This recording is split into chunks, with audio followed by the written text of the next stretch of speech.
hope, just that hope, just that hope, just that hope, just that hope, just that hope, just that hope.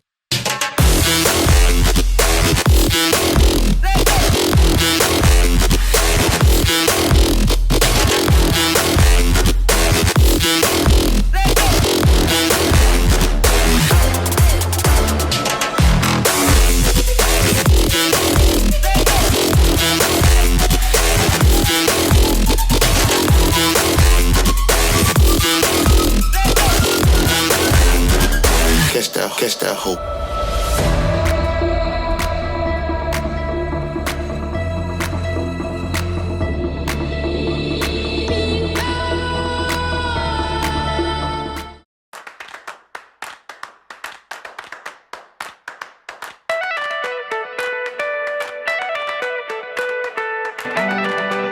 This is the first regional for Region 3 Battle of the Nightingales. We are so happy to have this event this day, having 12 schools from different parts of the region participating for this Battle of the Nightingales.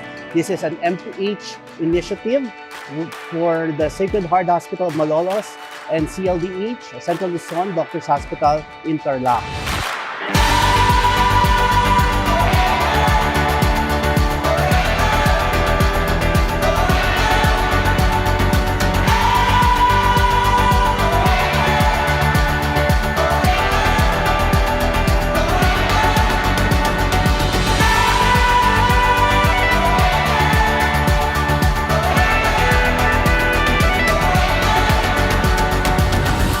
We are happy to have this event to showcase basically the skills and knowledge of our nursing students.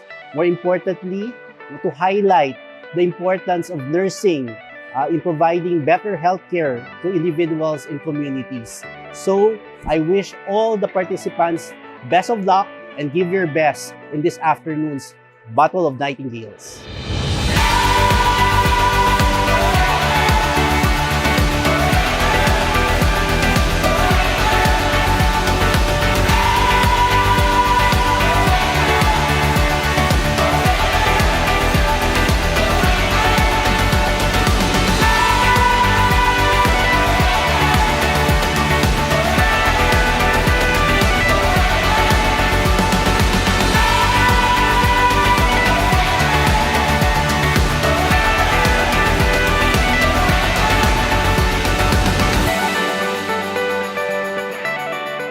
Welcome to the first ever Region 3 Battle of the Nightingales.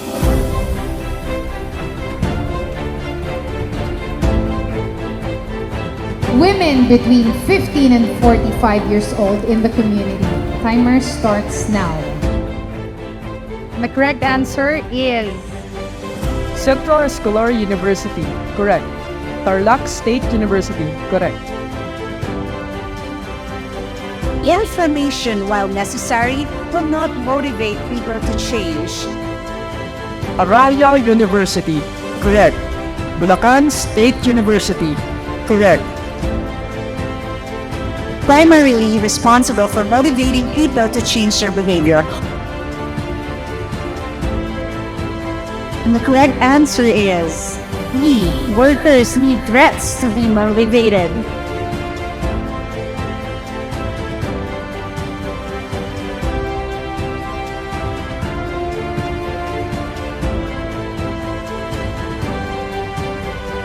This quiz bee for this afternoon is a testament of the importance, the knowledge that we have, the understanding, the nursing skills.